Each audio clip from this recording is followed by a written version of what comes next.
Hi guys, welcome back to Life of Gaz and welcome back to my jar project. Now, we'll just have a little bit of a chat about this jar because it's now 18 months old and it's not been opened in that whole time. So, a few interesting things have gone on and I've seen a few things in there. The jar was shut for a year and some wiggled through mid-water, and I've never seen that before, never seen it since, but I'm assuming it's still in there. Now, just like last year, this jar has actually followed the seasons. So the worms which I've got here, the sand mason worms, they're asleep at the moment. The little mollusks which I've got in here, and I've still got all three of them, they're actually awake at the moment still. And what's really interesting is if you have a look up on the surface, we've got all of this here, which is the dead algae which was originally on the glass, which means I've got a lovely clear glass to look through just now.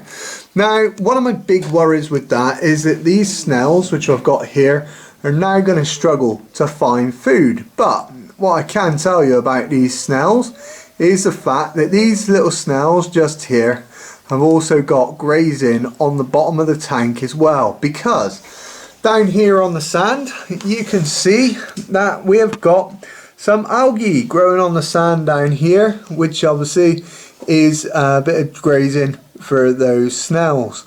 Now, when it comes to the sand mason worms, I've got a really interesting little tunnel just here because it's actually got two little spouts which are coming off of it. Now, when it comes to the actual little community of animals which are on the glass, I've actually not checked on them and I've not seen too much of them for quite a while. So I'm hoping that they're still in there because they are going to be most of what the sand mason worms are actually feeding on. Now, when it comes to finding creatures on the glass, unfortunately the naked eye just isn't good enough, and more often than not it's not until I zoom in and I pick it up on my computer. But I think just in front of this snail here, there may be some little creatures just wiggling around on the glass there. And there could be a bit of microlife just hiding in there. If I move just round here, see if we can find focus again. We'll have to go back to the snail there to pick that focus up. There are a few little white dots, and hopefully these are the creatures which are doing the work.